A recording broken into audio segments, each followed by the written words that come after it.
police chase time. No, no, no, no, no, no. The next thing I wanted to learn about was the Mick Gordon situation. Oh, here we go. So this is in reference to the Doom Eternal drama from a couple years ago. I believe, I'm going off memory. The whole letter's still out there, but I'm just going to try and give the cliff notes.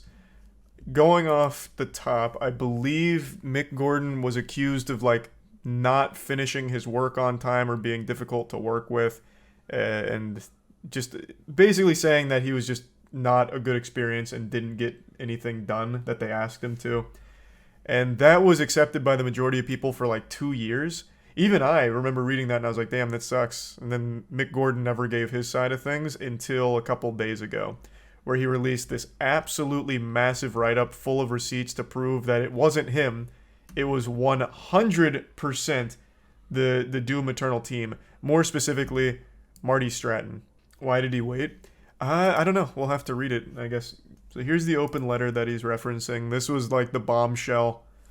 Mick Gordon has always been like extremely well respected in the industry. His music is nuts. Like his OSTs go so hard. He's like Hans Zimmer for games.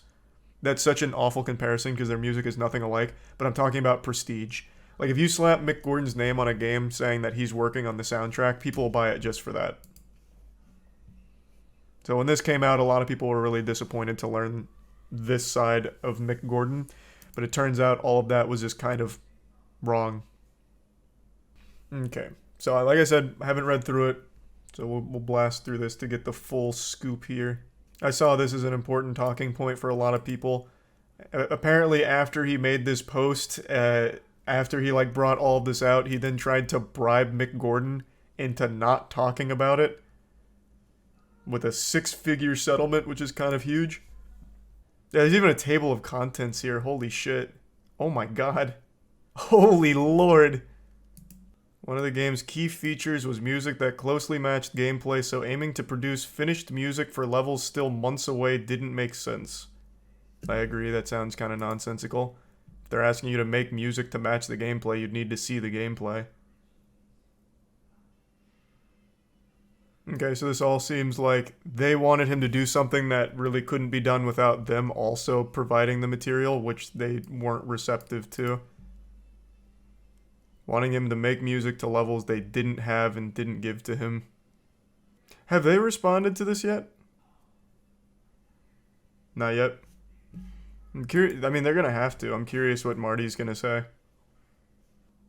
So it looks like they had an absolutely cutthroat schedule with absolutely no way of being flexible. Yikes. Marty sounds like a dick. Suggested my act of trying to do something about it was a sign of incompetence. Huge. Do people consider Doom Eternal's soundtrack to be a failure, or is it just a failure in the eyes of like Mick Gordon because it's not his best work due to how awful these working conditions were? Because I don't recall the Doom Eternal soundtrack being lacking by any means. Oh, soundtrack fine. This is just the Oh, is this all the OST? I was under the impression this was just the entire game soundtrack. Oh.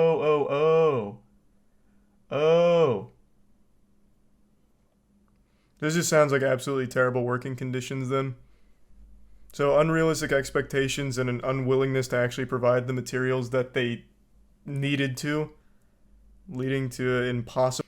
I saw Pyro made a video on it. I was just going to read through this myself, but this does seem like an even lengthier read than I remembered. I knew it was long, but I didn't remember it being, like, this long, like, with a full table of contents. The write-up's about both. The main reason it got to the drama was the OST originally. Understood. Okay.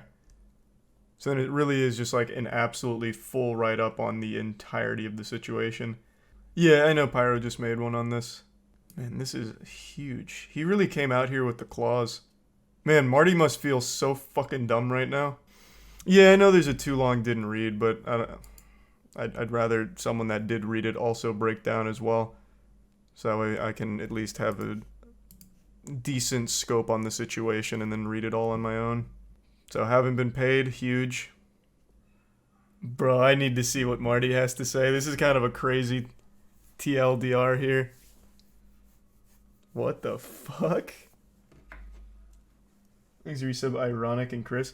Mick Gordon sounds like a saint for even putting up with all of this and still trying to make the most out of it for the sake of the Doom fans. There's no way Marty hasn't addressed this. It's been like 2 days now.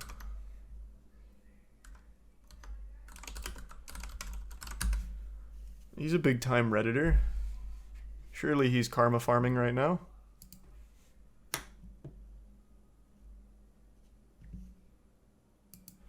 This also has 100k likes on Twitter. So not exactly something that he hasn't seen. He does not have a Twitter. So he really is just a full-blown Redditor. Damn, I really want to see what he has to say. Bethesda's now a Microsoft problem. Yeah, but I mean, Marty started it. Like, it seems like Mick was entirely ready to just let bygones be bygones, work together to make the most out of a shit situation, and Marty, for some reason, fucking threw on the monocle and dropped a 2,500 Reddit post about it. It's also his only post. Oh, no, it's not. It's his last post. Painful because I love Mick, and Doom Eternal is one of my favorite games. Well, no, Mick Gordon here with the W. It's Marty holding the L. Mick just made like a crazy bombshell to protect himself and finally like redeem his character in the public eye. He just let himself be slapped around for like 2 years though by this, which was apparently all wrong. He still hasn't been paid though. Oh yeah, true. I guess it's more of just like a public perception W, because yeah, he still hasn't even been paid for his work.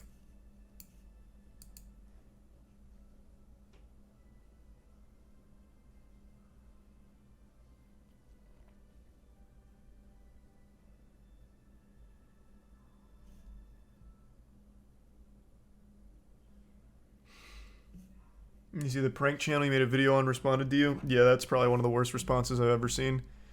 No, I won't be going over it. It's really fucking sad though. It only addresses the very first thing I said and immediately misrepresents what I said and tries to play it off like it was a misunderstanding. It's fucking pathetic. AKA bait. It has to be. Didn't even address the other two things I talked about and showed. What really sucks though is the top comment is from a channel I actually like, supporting him somehow, which makes no sense.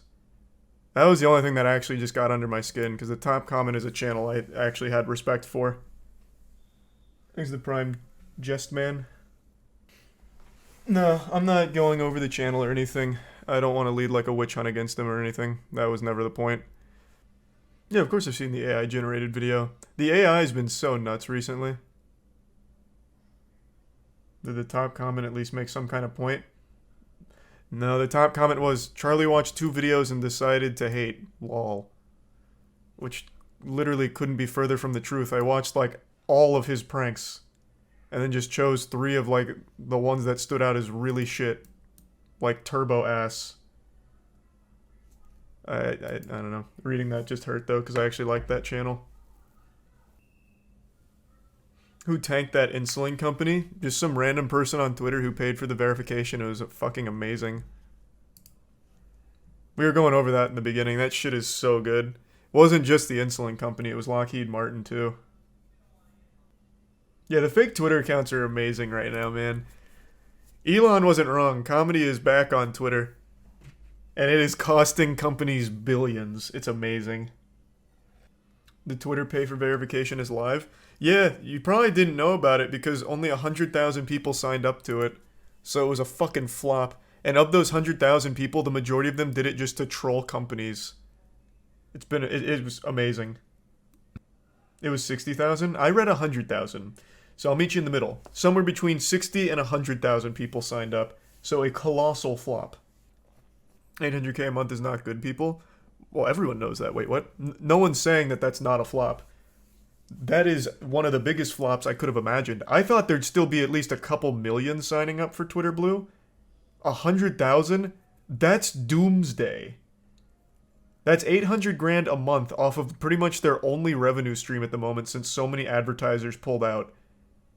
So let's just round up to $1 million a month off Twitter. Bro, Elon owes $1 billion a year just on the loan he used to buy the platform. That's nothing. And they've already had to pull down Twitter Blue, so you can't even pay for it anymore. Is it really $1 billion a year? I think so. It might not be $1 billion even. I think it was like 900 something million. Let me look it up.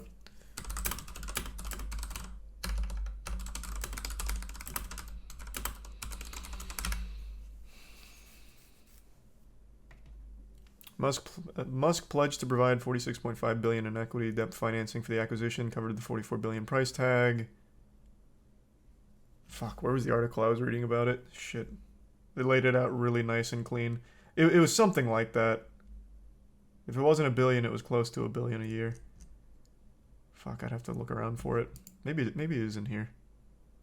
Including Morgan Stanley and Bank of America committed to providing $13 billion in debt financing. Would it be in here? Fuck. This is really in depth, but I'm just trying to find like the general overview. One of them laid it out nicely on what Musk is going to have to pay per year on the interest. There was 1.2 billion annual interest rate noted in the Bloomberg article. Oh, was it in the Bloomberg article that they went over it? Why did Elon even want to buy Twitter in the first place? As a joke. The man's just, he's terminally online, like he actually is. And he just bought Twitter as a fucking joke, basically, and thought that he would be able to make it better, I suppose? I don't really know. Just like a really expensive shitpost, honestly. Thanks to Prime Walla. I thought it was some smokescreen for the lawsuits. What the fuck? No, man. I don't even know what you're referring to, but no.